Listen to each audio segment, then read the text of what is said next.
Hello, and welcome to a very special episode of the Player 3 podcast. I am your host, Luke Croft. Alongside me, we have the always visually stunning Larry Hunt. Hi. And then sitting next to me on the other side, we have he can fix you a nice, delicious glass of Pepsi and steal your daughter's heart. Ladies and gentlemen, Doug Martin.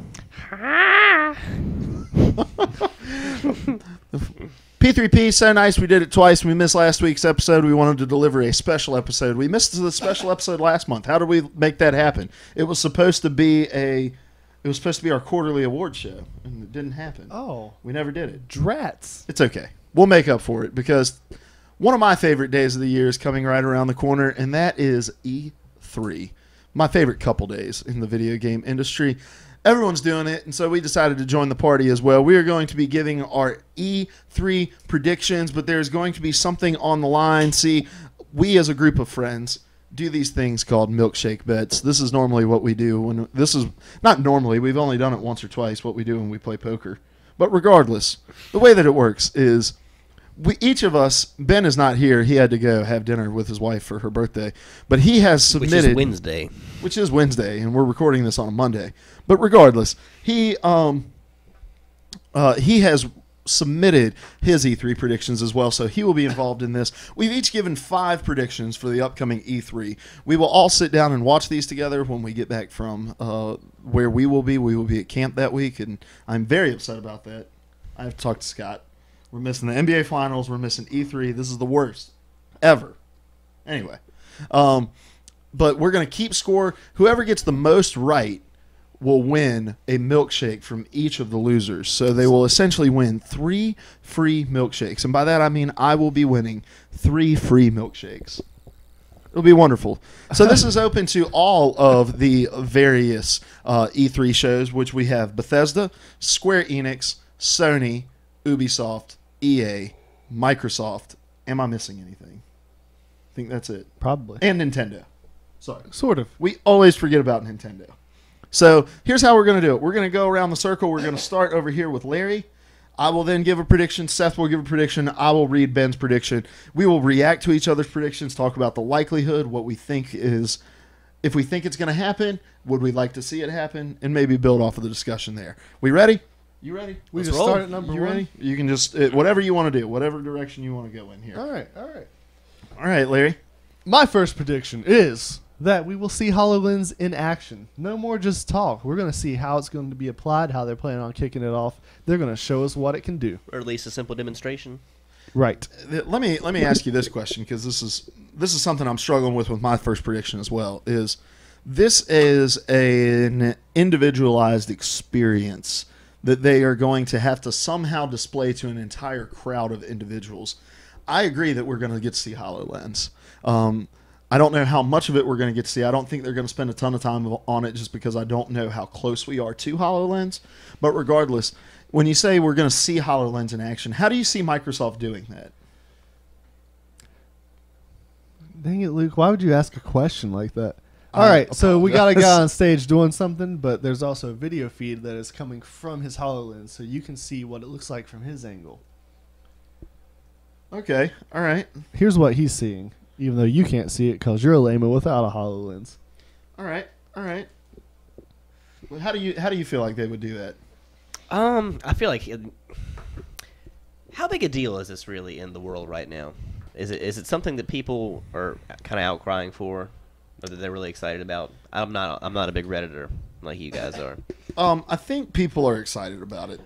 Because if it's as big a deal as it probably should be, or it seems like, is this kind of peripheral object, I could see someone just walking out on stage and being like, maybe there'd be an outcry, and he's just got this little scouter thing on, and they just get some cheers from that. Just seeing the product and not necessarily seeing the way the product works? Well, maybe kind of giving a simple demonstration, but kind of walking out, people knowing what it is, and then kind of maybe even talking around it for a while and kind of ignoring it, and then you guys probably want to see what this thing is, right? And then they give a kind of a simple demonstration on stage of what, kind of getting us started on what it can do. I could see them having a giant screen that is like a 180 view for the entire audience. That way you still kind of get that full immersion of it taking up almost your entire field of view.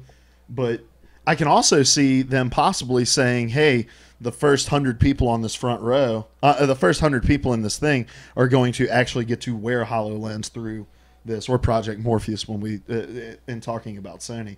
And then for us watching, it'll be awkward as we're like, well, what are they? Well, they'll show us the video of it, but we're not going to be impacted by it as much. But those 100, 200 people in the audience are going to be able to come out and say, we got to see that demo. It is awesome. Do you think it's likely we're going to see HoloLens here? I think it's maybe not a safe bet, but it is likely. I would not be surprised if it does make probably a small appearance. But I think it could happen. I think that's a good bet. When do you think this is going to launch? Fiscal 2016. All right. I imagine it's going to be a little. I imagine it's going to be a little bit longer than that. I think we'll see it sometime in 2017. All right.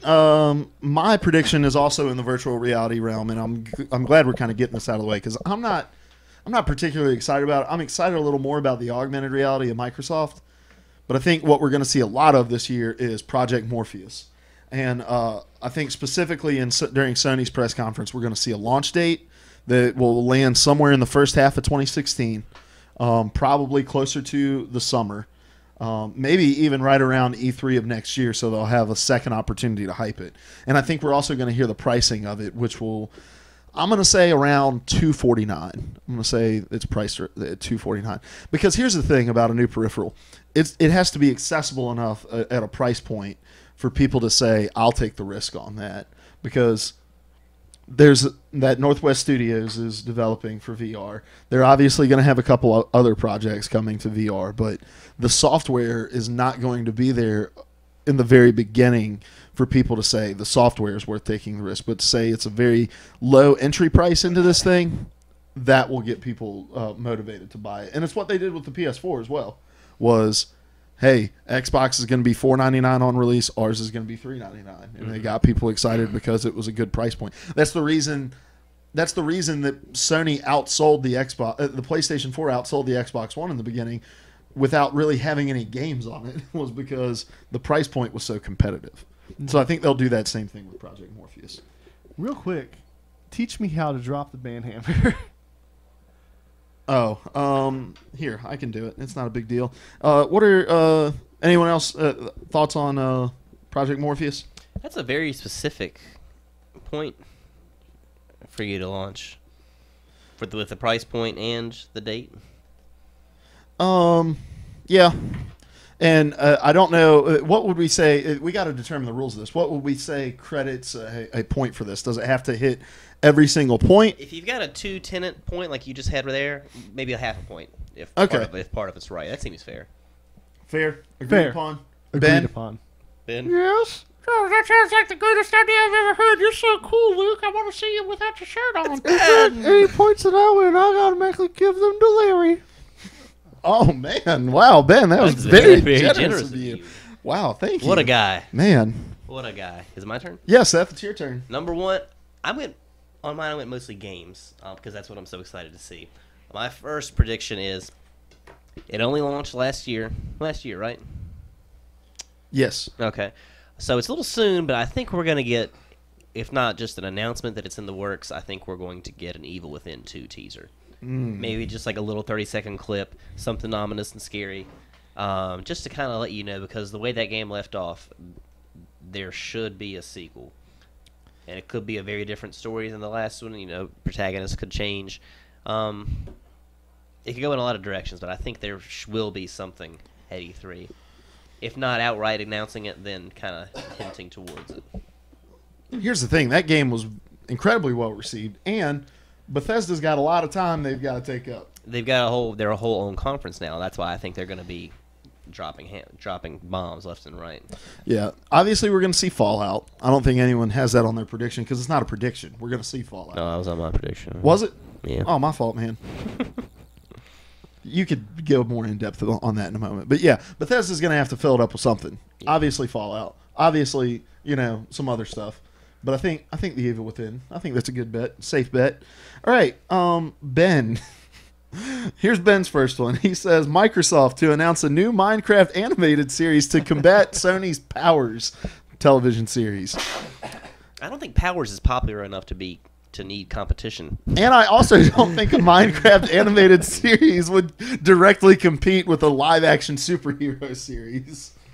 He does touch on something that I have no idea what to think of.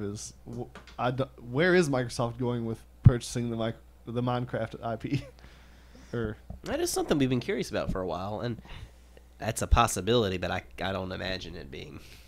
I think I think that possibility would be just as successful as whatever they're going to do. Yeah, I could see the Telltale. They're doing the Telltale game, right? Yeah. Okay.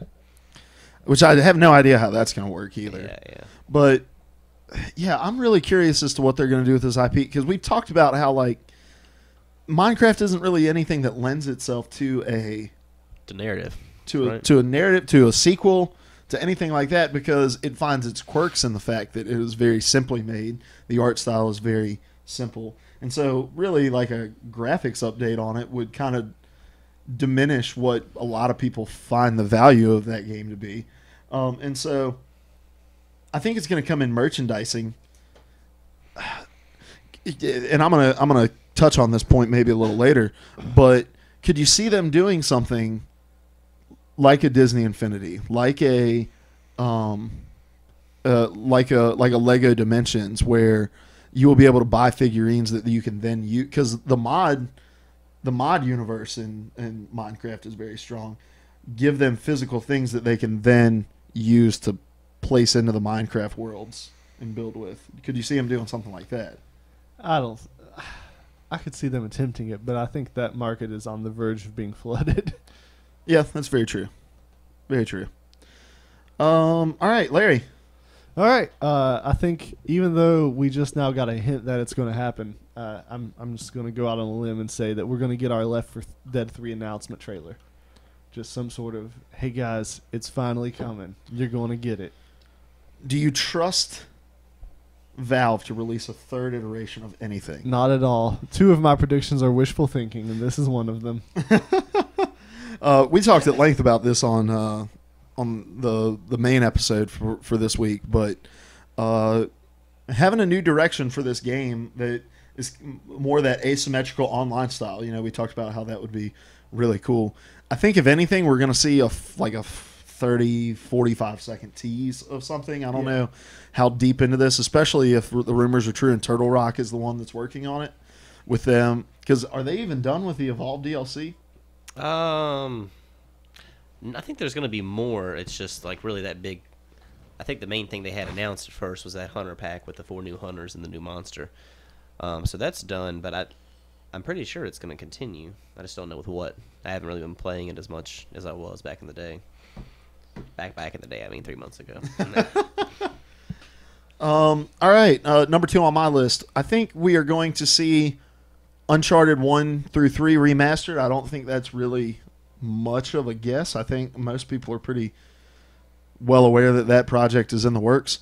But the prediction I have is that a lot like with The Last of Us remastered, they'll say it'll be available within a month of launch. I could even see them saying you can go pick it up in stores tomorrow or something like that. But I'll stay a little bit less out on the limb and say it's going to release in June. And I will pick it up. I will buy it because I never really played the trilogy. I played a little bit of 1, and I know about the story. But the more I see from Uncharted 4, the more excited I am about it, and I want to go back and be able to play all of those games through. Would you be interested in that? Have you ever played them? Yeah, I've played the 3 original ones, but I would probably go back and play them again because I definitely need a refresher on everything that's happened thus far. It hasn't been that long since I played them, but it's by Naughty Dog. That's those games are where a lot of The Last of Us comes from in terms of function and style. So yeah, I'd be really down. And I think if they did that series like total justice by saying no stone left unturned, we've been upgrading everything visually. It's not just a 1080p port or anything like that. This is a full remaster of the game. I think that would be awesome. Seth? I'm not going to really touch on Fallout 4. It's not positive that that's happening yet, but it's kind of a safe prediction. But when milkshakes are on the line, you got to do what you got to do, and no one else had claimed it yet. What do you think we're going to see? I think we're going to get a major announcement of it.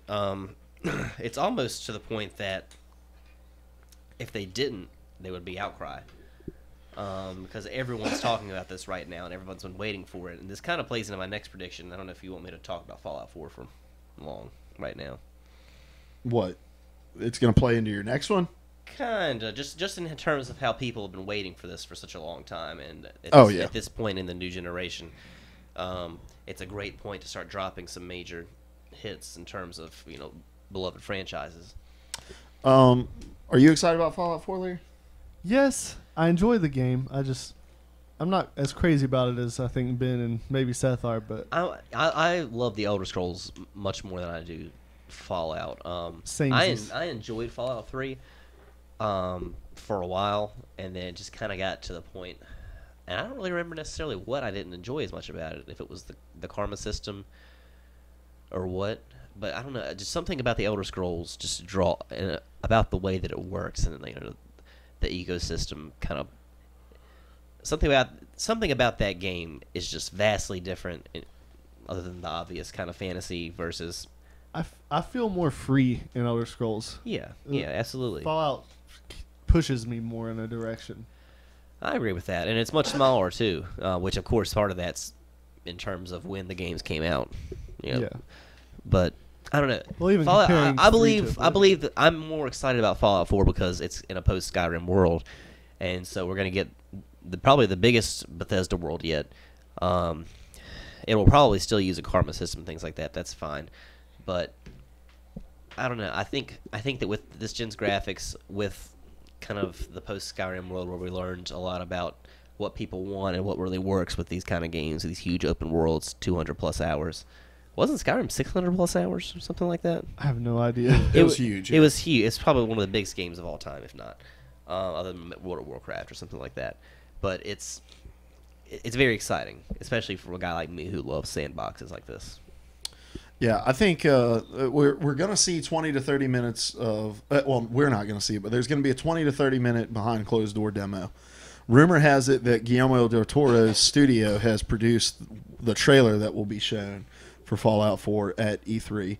I think that's going to be hype. I don't know how much talk they're going to have to do about this game. They've got a conference to fill up, so they're going to talk about it a little bit, but I think people would just be satisfied with seeing a 5-minute. I think that's going to be like kind of the way Uncharted was in the middle of Sony's exhausting conference last year, where you sat through a whole lot of crap, and then at the very end, you get like a couple of minutes, not even a couple of minutes really, but just that announcement of Uncharted with the gameplay, or not gameplay trailer, but game trailer. Yeah. Oh crap! I forgot I'm doing Ben's. Ben's not here. Number 2 on Ben's list, for PS4, there will be a special Star Wars console. You'll have 2 options. One will be a Rebel-themed console, and one will be a Republic-themed console. PlayStation's got the marketing exclusivity for PlayStation.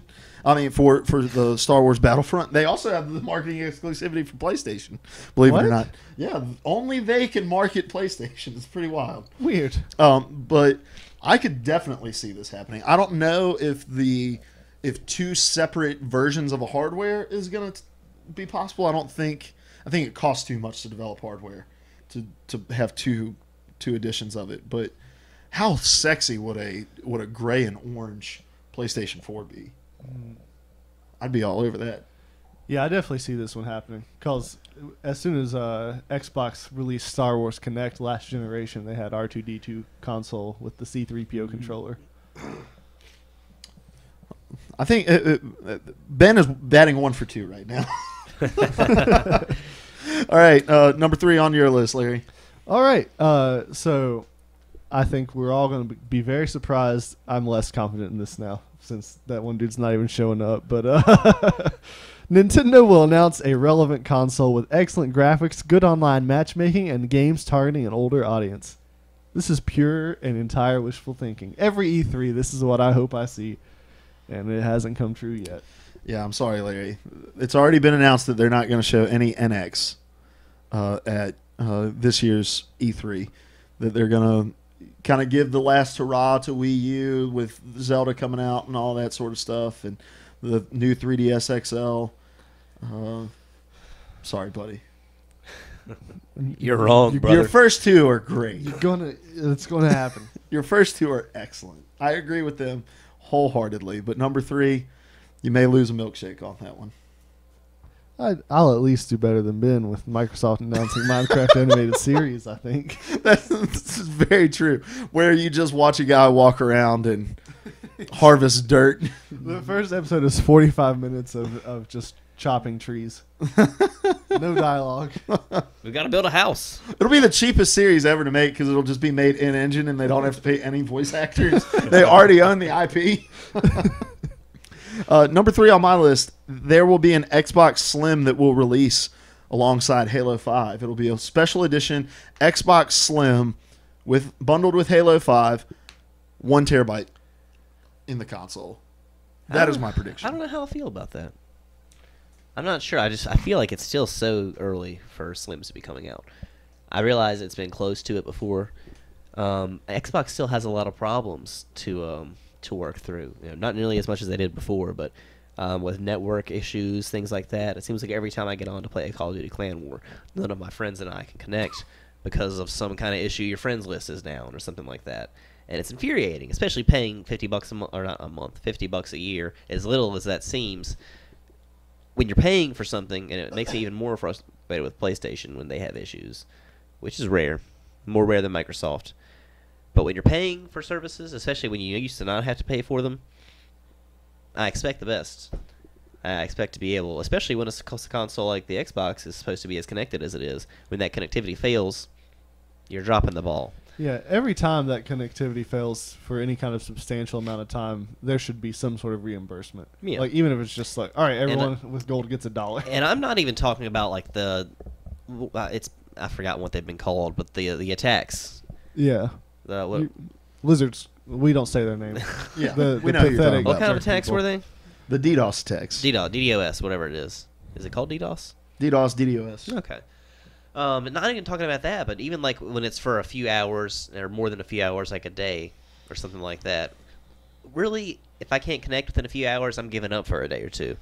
And then that's time wasted in my book. And plus, I got this console because I want to be able to play on it. If I can't play with my friends, what's the point?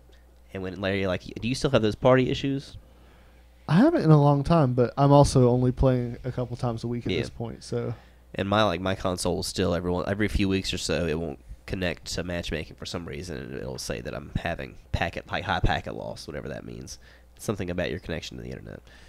I think one thing we need to remember, though, is that the hardware division is totally separate from the netcoding division. This is true. And so those two, the project of releasing a slim console wouldn't really be stomping on the netcoding. However, well, and another thing to remember within it is that slim consoles are produced not necessarily just to generate another version. Obviously, people who own the bigger console may want the slim console and go purchase it, and then people entering in will look at the slim console and go to it. But slim consoles are produced because they figure out cheaper ways to produce these consoles. And with Xbox slowly gaining ground back in the sales, this may be the shot in the arm that it needs to really narrow the gap between the Xbox One and the PS4 sales. And what better time to do it than with Halo? It is possible. Something will be done console-wise with Halo, if not just an exclusive console, like a console bundle, and then the Slim. I'm not totally against the Slim. When you've got issues, I think you should kind of, I don't know. All hands on deck for those issues. Right. All right. I'm with you. I feel you. I feel you. We dog. feel each other? Yeah, man. All right. All right. You should see what's going on at this table right now. My next one is, I think there's going to be another Rockstar title released. It's been 2 years since Grand Theft Auto 5 came out on last gen. Mm-hmm. Maybe a little over 2. Yeah, about 2.5, I think. Whatever it is. And it's been a couple years. They've only really got a few major franchises. And Grand Theft Auto 5 did so well not only just in its for initial release, but even in its next gen release with the upgraded graphics, upgraded engine, and in terms of storytelling, things like that, it sold crazily, and they always do. But this one, I think, stood out above the rest in terms of story, in terms of gameplay, in terms of online functionality. I fully expect Red Dead, the next Red Dead iteration, to be announced. At what conference? I think at this conference. I could be wrong. I'm saying like what companies? What? Like Microsoft or Sony's? Probably Sony. It seems like I've seen more, but I'm not sure. It's been a while since I've seen. Usually, you can kind of tell because of the advertising. It's been a while since Grand Theft Auto was released. Yeah. It was back in November of last year. Well, and I think with those companies, it's about market share too, and PlayStation has the bigger market share. Right. I know I went for Grand Theft Auto on the PlayStation 4 personally, but I think with what they learned from Grand Theft Auto 5, I think they could apply that and then some to the next Red Dead. And it'd be a great time. We're at a very comfortable zone in this generation's lifetime where a lot more people own these systems. A lot of people are starting to see what they can do, and it's a great time to start not rebooting, but kind of revisiting franchises that we haven't seen in a few years. The only problem I have with that prediction, and not to be just a Debbie Downer on everybody, but I want to win these milkshakes. No. Is that you really don't have Rockstar rarely, if ever, has an E3 presence. Like, and they don't necessarily need the stage of E3 and the inordinate amount of money that it takes to be at one of these shows to get the hype going behind their game. Red Dead's going to sell, GTA is going to sell. Their biggest IPs are going to sell without having to step on the stage with a console and say at a conference, this game's going to come out. I would love to see it, and I think that a Red Dead is right around the corner once they can close the door on all the GTA DLC and all of that sort of stuff. I think if we're going to see anything out of Rockstar, it'll just be like the Ballad of Gay Tony? Is that the Something like that. Like something in that realm. Just Yeah. like a tacked on story DLC to GTA 5. Right. Maybe at Sony's with like some release exclusivity for a couple weeks, like coming first on PlayStation or something like that. I can see that. I'm siding with Seth on this one because I just want to see you go down, You're going down. and I want to Lucas. laugh at you when it happens. Oh, I'm gonna go down because my last three actually are pretty far fetched. But I just wanted to go. I wanted ones that were so outlandish that it's like if that happens, I will then say that trumps any numbers that you have, and then force you to buy a milkshake for me. Yeah, right. And by forcing you, I mean I will levy your bank account. I have the power. Seth's social security number is. Ben's number 3 is that a new Pokemon remake, probably Gen 1 on 3D engine. That's what it says in there. That he thinks a remake of the Gen 1 Pokemon is going to come to some Nintendo, probably the new 3DS XL. I don't know enough about Pokemon to have a reaction about this. I think he was shooting for when he spoke earlier. He was kind of hoping that they would do kind of a revisit to Red and Blue. I don't know. I haven't played a Pokemon game in years. X and Y kind of attracted me, but I haven't made it there to them yet. That's cool with me. Although I feel like you're limiting yourself going back to that. I don't know. I'm assuming they would still add these 6 generations of Pokemon since then, or 5, 4, whatever it's been. They released Gen 1 and then just continue to add on DLC. Right, and you have to buy those.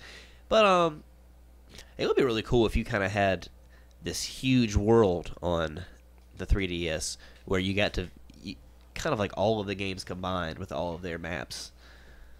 That's wild speculation for me. I don't know. I could see this happening because it seems like it's every couple of years that something comes out. But they just came out with the Ruby and Sapphire iterations or whatever that was. I don't know. I'm not a Pokemon master. I have no idea about any of that. I'm agreeing with you simply out of ignorance. I don't think it'll happen.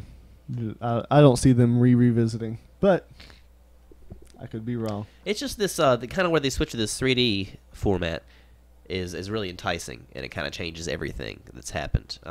So they've revisited Red and Blue with, what was it, Green and Fire Red, Leaf Green, Fire Red, something like that. If they turn those into this 3D kind of game, I don't know. I would be tempted to go back and play them. Well, and isn't what draws people to this franchise the fact that new generations of Pokemon add new ones to catch, and so Oh yeah, definitely. going back and limiting the amount of Pokemon that you can take. Well, I think they did that in some degree with the returns to Red and Blue, which were Red and Green. I think they still had the Pokemon that were available at the time available. It was just like, I don't know how they explained it, but I'm sure if they did, they would have an open format where you could get all those Pokemon somehow in those first areas. Maybe the world has just grown since then. Boom. Boom. Boom, baby. Boom, baby. All right. We will finally see Mirror's Edge 2 gameplay and a spring 2016 release date. Hold on. I'm trying to think of what. Yeah. I think they have announced that it is going to come in the spring of 2016. Oh, so that doesn't count. Well, no. You're saying that you'll see a release date in it. They've announced a release window. Okay. You're saying they're going to announce a specific release date for the game. Yes.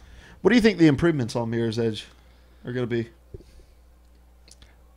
Can you improve perfection? No, for real though. I think campaign-wise, we're going to see better graphics, of course. Maybe the movement's going to be a little bit more flowing, which it was already great, but there's some room where it could be less restricting.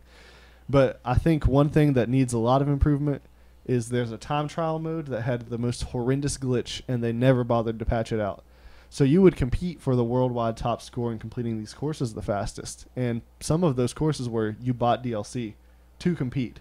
And there was a glitch people figured out where if you just hit jump over and over, you bunny hopped through the map. It was actually faster than running. And so people just hopped through the whole map and had the top scores. And if you refused to play that way, you couldn't win. And I'm like, that's a horrible oversight.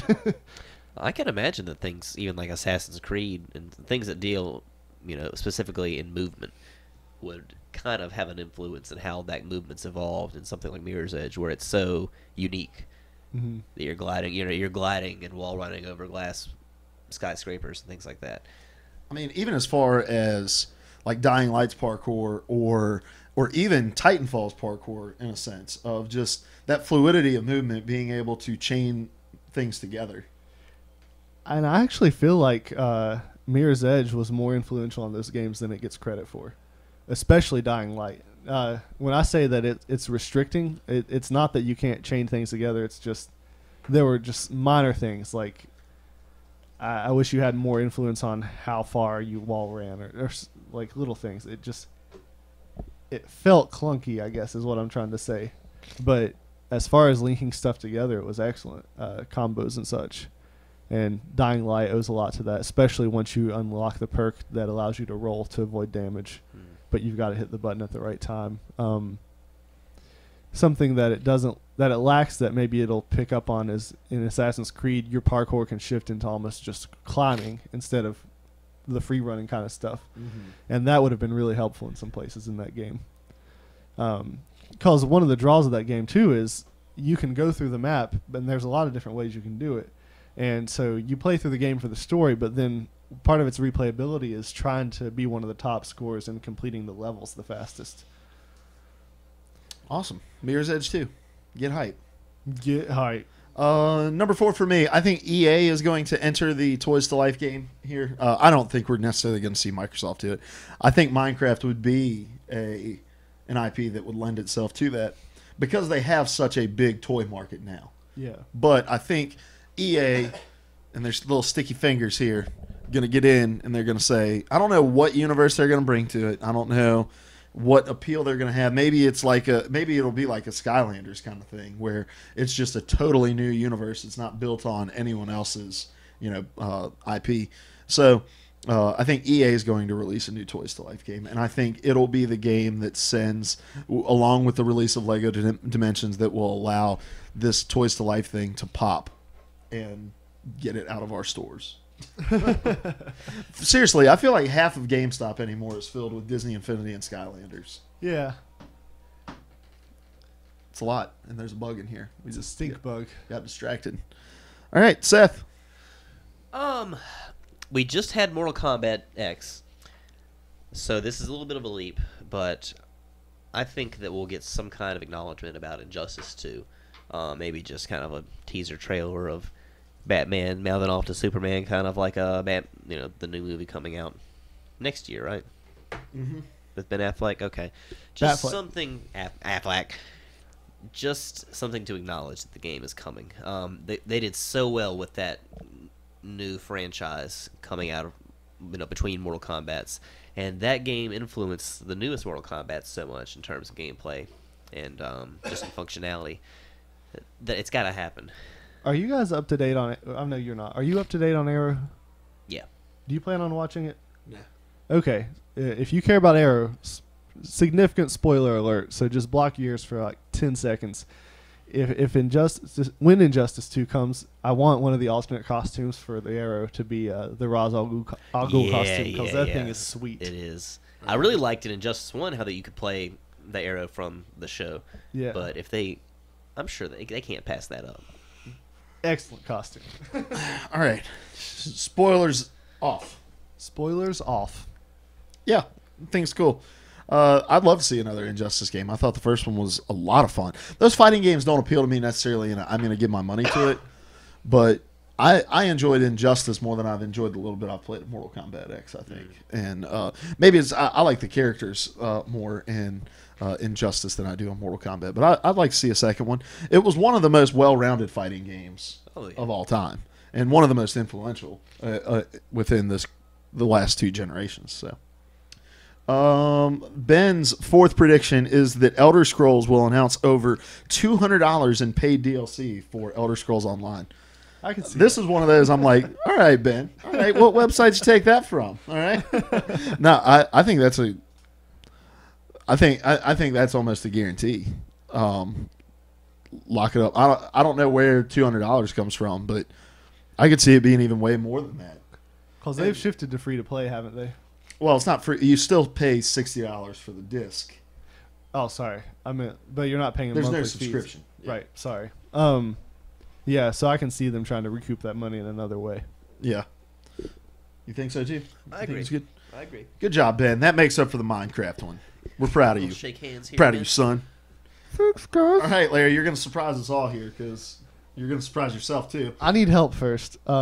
We talked last week, 2 weeks ago, Okay. about a Marvel game coming up. Was it Telltale that had secured the rights? Yes. Yes, I think we will see our first glimpse of that.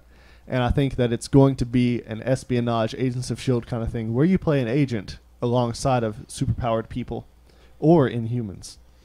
All right, I'm hyping it in here so I can give a recap. Espionage in Agents of S.H.I.E.L.D., right? Sort of style, Agents of S.H.I.E.L.D. style. Okay. You play an agent. Got it. I don't mean directly from the show when I say that, but You're somewhat familiar with the new like the Scott Snyder, not Scott Snyder. What is his name? Zach, No, in the comics. He's been writing for Batman. Frank Miller? No, not Frank Miller. Frank Reynolds. And the Court of Owls, the guy that does Court of Owls. Oh, I'm bad at names. But Scott I've something. read the Whatever his name is, and he did a Superman limited series as well. He writes for these characters really well, and this sort of like you get their inner monologue. And it's been done before, but this is really deep. I saw a lot of it kind of in Man of Steel, just kind of from the way that film was done.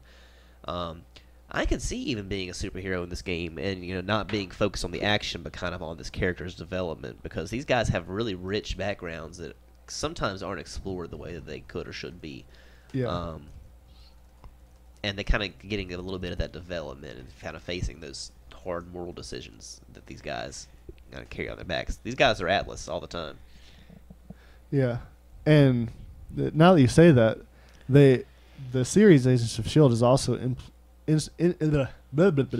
introduced a mechanism by which certain people could come into possession of powers. Yeah. The Centipede, right? So, well, no, Oh, another one? beyond that, I've seen the first season. but yeah, So maybe some of that would be implemented, and you make this journey from regular, average Joe to The age of miracles. yes. I'm so lost right now. I don't know what's going on. I love it. All right.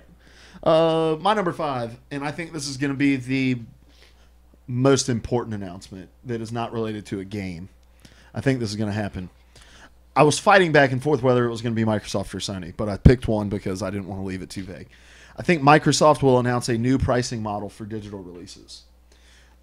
EA Access has been a huge success. They came out a couple weeks ago, said they wanted to highlight it more, that EA Access is going to be on the stage at Microsoft, that they're going to be talking about it, looking at it. And one of the big points about it, there's several things that make EA Access cool. You have the Vault, which is awesome, which like old games will go into, and you can play those things with your subscription service. You have early access to games like Battlefield and all the sports titles that EA releases. But then the biggest, I think one of the biggest money-making things for EA and Microsoft within it is you get 10% off of all digital content. And so there are numbers now to back up that if you give people a lower price on digital, they will forget the cons of going digital and will jump ship and move to that realm. And so I think Microsoft will be in cahoots with other publishers. Maybe not a sweeping across the board thing, but get with obviously EA, get with Activision, get with some of the bigger publishers, and say, if you buy digital on release day, your price will be 10 to 15% cheaper than it would be if you bought a physical disc. And tons of people will jump ship and go to digital over physical because of that. And I will probably be one of those people. I think it's time. These consoles were built to be digital machines. I think alongside that, we're going to see a terabyte or a 2 terabyte console get announced as well. But that's the space that these consoles were built in, was to run digitally. And they're going to have to make a decision that will entice people to move to digital more so than just the convenience of not having to change out discs. I would like to see that happen, but I think you're wishful thinking, buddy. Oh, really? Oh. Yeah. We went from that may not happen to that's just wishful thinking. Yeah, I don't understand why it's taken them this long to realize that this is a good move, and I still see them being too hard-headed to let go of that extra $10 or $20. Well, I think part of it is it's difficult to undercut GameStop just because you rely on GameStop for your hardware sales, the sale of your controllers and the sale of your consoles, and if you undercut them on a digital front. But I think people are becoming more and more comfortable with ordering online their physical merchandise and just having it be delivered to their door rather than have to run to the store to get it. And so I think if any time is good for this, now is the time to do it, when you have the numbers to back it up and your market has either already bought the hardware that they need to do it, or the people that are going to buy that hardware are more and more familiar with ways of obtaining that don't involve driving to a brick and mortar store. What are your thoughts? I agree. I believe that is likely, and I would like to see it happen because online gaming not online gaming, but digital purchasing has a lot of potential. But the fact is, you're buying less by not having that. Not necessarily. It's a concept thing. You're buying less by not having that on your shelf, by not having that to return to over and over and over again. If you want to have this game again years later, you're going to have to go into the cloud and download it for 2 days again, unless the internet just gets a lot faster than it has been, or it is now. And then, and return to that. I went to put Unity back in the other day, and I was just thinking about playing it for a couple hours. And it took, I don't know how long to install the game, plus it had to install all of the DLC in order for me to play my save. And that alone, just from the disc, took hours and hours. It took me, I don't know, probably 2 or 3 days to download the Master Chief Collection digitally. That's a big con, and the price should match to that. Milky513 says no offense, he knows. One of us works for GameStop. None of us work for GameStop, by the way. We just like going there. We enjoy the people that work there.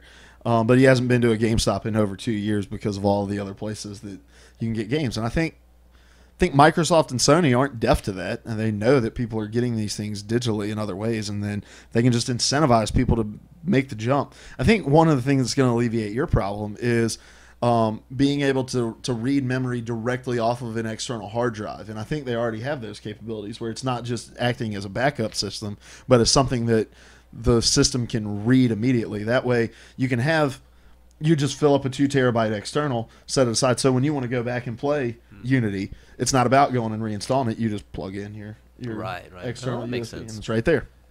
So there are ways around those issues. The only con left for that frightens me is the some of the issues on the PlayStation side, where there have been misunderstandings and people have been banned for essentially no reason and lost all access to their games. Which was one of the reasons I went with Microsoft on this, because their digital content is a little more stable than Sony's digital content. And I was listening to Kind of Funny Gamescast. You might have heard the episode where they were talking about digital content and not having access to that digital content after X amount of years, like if Xbox Live goes under or something like that. And they brought up a really interesting point, and it's like any disc-based hardware, like the original PlayStation, 30 years after release, you're going to be hard-pressed to find a working PlayStation to be able to go back and play that sort of stuff. So it doesn't really matter if it's physical or digital. And so a lot of people have that hang-up, not necessarily because of the accounts getting banned, but more so because it's like, well, what happens if something happens with that company and I no longer have access to my content? And it's like, well, you may not have access to it physically either. So It's kind of like Bruce Willis, I think, was suing Apple a couple years ago because he had a huge library of music through iTunes, and he wanted to be able to give that to his kids when he passed away or whatever, something along those lines. And it makes sense because you can hand over a CD, you can hand over a disc. Maybe these systems won't be working forever, but for a long time. And so, say maybe there's some kind of limited, I don't know. There are hang-ups on digital from my end, and that's again why I think that the price point should act accordingly. mm-hmm. Yeah. I hope Bruce Willis just stuck it to the man and hired somebody to burn all of his songs to CDs illegally and pass them on to his kids. For those of you that don't know, Bruce Willis had a big fight over. He was told he couldn't will his iTunes. It's because you don't own things when you buy them digitally. They're That's the leased. thing. They're leased. You're renting the rights to listen to them whenever you want to on your own time. Or you are owning them attached to an account that is non-transferable. Right. And in the iTunes case, you own them for the duration of your lifetime, and once you're dead, nobody gets them. Right. I even had an incident, and this is how it resonated with me. I had one song by the Kinks, Waterloo Sunset, and they took it off of the iTunes store, and as a result, I couldn't get it to my new iPhone when I finally caved in and got an iPhone. I had to go into my computer and install it manually. That song just wasn't available anymore. Oh, Larry, did you stab that stink bug? I think Larry stabbed this stink bug, and now it's going to be putrid on the end of his knife. That was pretty intense, and that thing is suffering a great deal probably at this point. Did it just crawl off of the blade? I'm sorry. We just got totally I nicked him a little bit. Oh, that thing's tough as nails. You should let it live for its toughness. All right. Your turn, Seth. Number 4. He Number didn't stick 4, my or knife. no, it's number 5, right? Number 5. Yeah, I'm sorry. Number 5. Bloodborne DLC. He's soft tossing them to himself. Yeah, we're going to see Bloodborne. Bloodborne DLC. It hasn't been announced at all yet, right? No. But Dark Souls has had them. Why would From Software not release DLC for a game, especially a game that has sold so well? That surprised Sony. Surprisingly, yeah, Like, exactly. if Sony came out and they were like, we were shocked by how well Bloodborne sold. Because it took everything they learned from Dark Souls and Dark Souls 2 and Demon Souls and made this much faster paced and, kind of with this brand new vision. Bloodborne's got a lot of things going for it, and I definitely see From Software and Sony capitalizing on this. Well, and I also think people were. It just showed how hungry people were for Yeah. new IP. Yeah. And So keep supporting it, and I'm sure Sony's going to see how well this is selling. They got the exclusivity for this from software, where Dark Souls had no exclusivity. Demon Souls did though. Oh, Demon Souls was just Sony? Yeah. Okay, well, still. Those two major games in there. Sony's going to want to capitalize on this. They're going to want to get as much bang for their buck as they possibly can. And since this is done so well, why not keep going with it? I agree. I think that's a definite. I think we're definitely going to see Bloodborne DLC. All right, number 5 for Ben, that we will see a release date for The Division announced, and that there will be a beta release in the fall window. So August, September. He must have gone in and changed that from the summer when he had it originally. Yeah, he did. Well, because they knew that it was because they said it was pushed back to January through March. I think we're definitely going to see The Division. We're going to see gameplay. We're going to see a beta announced. The beta, I think, is going to be attached to pre-orders and all that sort of stuff. It's going to just be the general rigmarole of it. He's still wrong, though, isn't he? Because he's saying this fall, didn't they announce? No, the release date. Oh, no, I understand. The beta Fall release will be 2015. Okay. Yeah. Yeah, I understand. So, all right, very quickly, what do you think the game of the show will be? I think it's going to be Halo 5. I think we're going to see a lot from it. I think it's going to be exciting. The beta was fantastic, and I think it's going to breathe new life into that series. I didn't write anything because I agree with Larry. This game, it looks like it's changing the Halo formula a lot. It's been changed before. This gameplay was in the multiplayer beta that we've seen thus far was so fast paced. It was so new. It was like this new fresh breath of life into Halo. And I think what they're doing with the story, kind of whatever they're going to do with it, we don't know yet. But clearly there's this twofold arc to it, where you've got Spartan Locke and you've got Master Chief.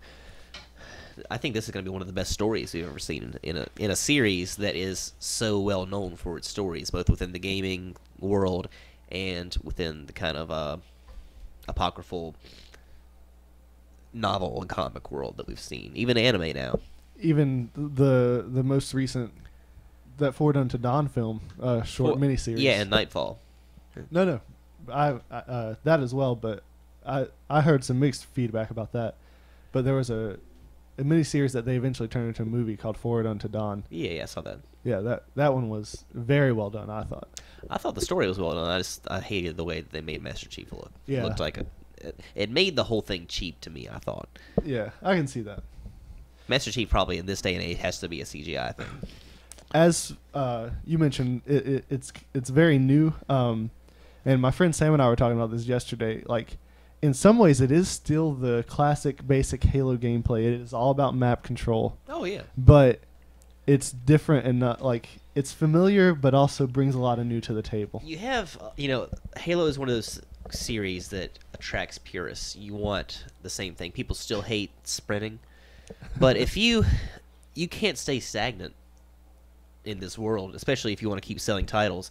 Call of Duty is one of the biggest competitors in that first-person shooter realm, and it's because of what they add to the table. And even though they come out with a game every year, they make enough changes and they keep it going to where it's gonna sell and it's not gonna get old. Kind of like, I know you and Ben, or you two really love, not love. You don't love Call of Duty, but you long for that kind of back to the realistic warfare thing like that.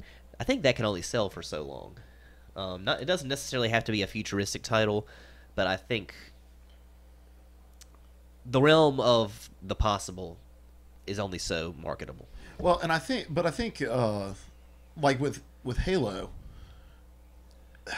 they did a good job of updating the pace and updating the features, while seeing what the people longed for in the nostalgia of Halo 2 and Halo 3 with balanced maps and map control, things they deviated from in Halo 4, and even going back to the Halo 2 arena style play that really was only present in certain maps of Halo 3, and saying this is what attracted people to the series. We can pay homage to that while also continuing on in the franchise. Whereas I feel like with Call of Duty, there's far less looking back and saying what's made our franchise successful, and much more looking forward of like, all right, fresh new experience. What can we do that's new? What can we blow up in huge, bold graphics on our next on our next teaser trailer? No, I agree with that.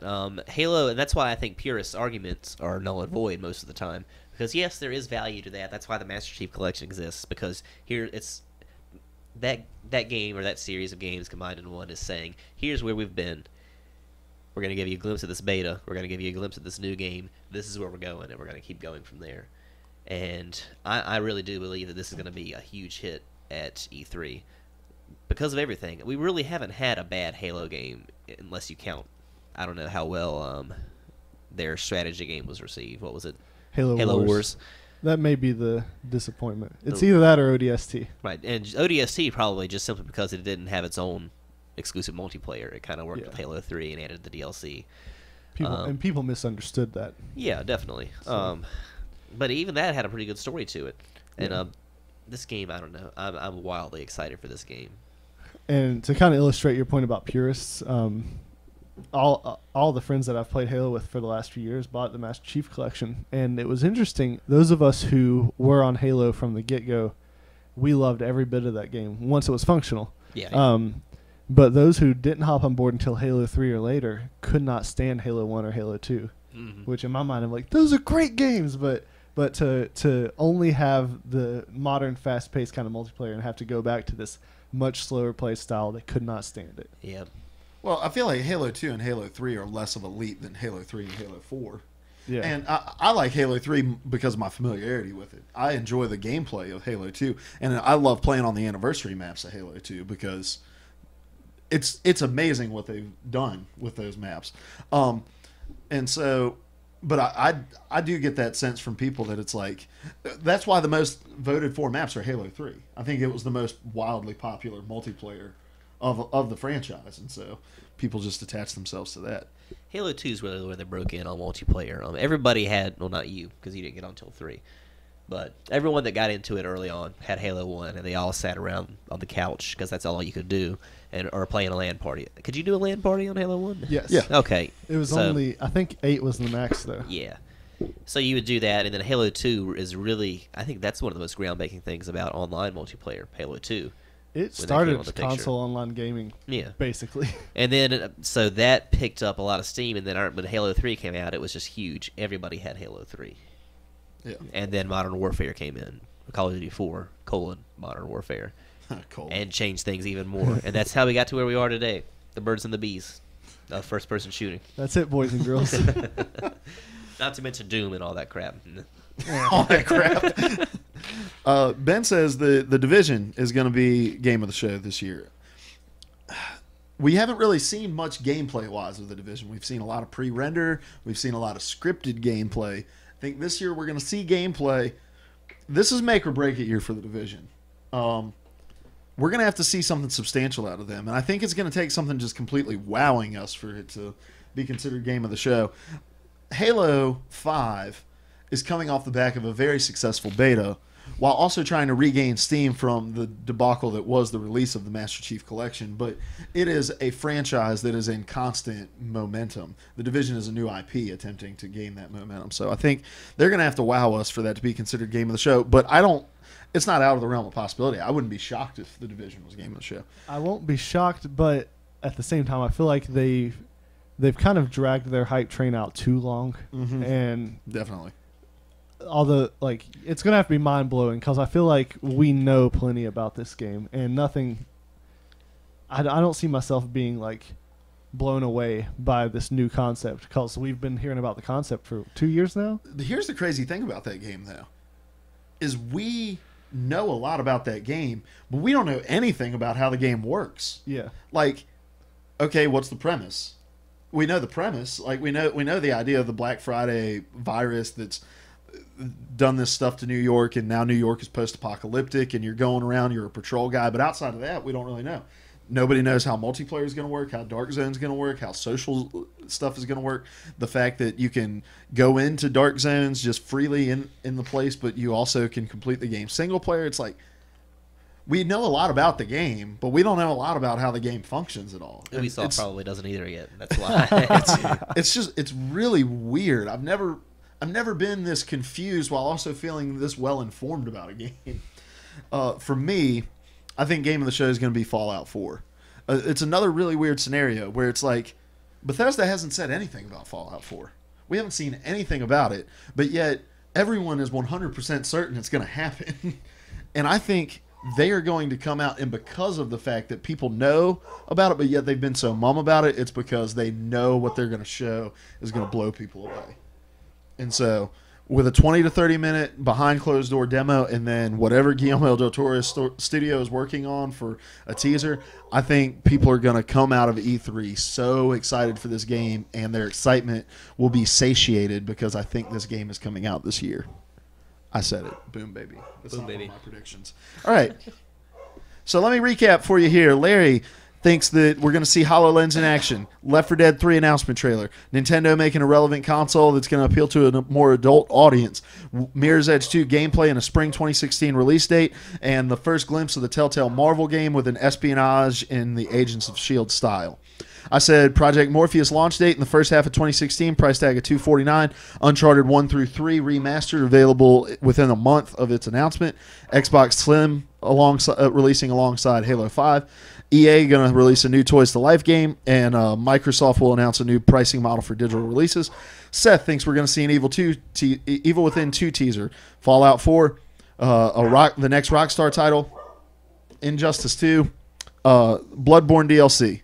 And Ben says Minecraft animated series, a special edition Star Wars console, new Pokemon remake of Gen 1 and a 3D engine, and Elder Scrolls announces $200 in paid DLC and a release date for The Division. Larry's game of the show, Halo 5, along with Seth. Mine is Fallout 4. Ben's is The Division. We are excited about E3. We will be back talking about these predictions in June, seeing who's going to win a milkshake. Thank you guys for tuning in. We're going to go grab something to eat. We're out of here. Goodbye. Goodbye. Bye-bye. You want to go hit the stop streaming and stop recording? Seth's telephone number, by the way, is 2 7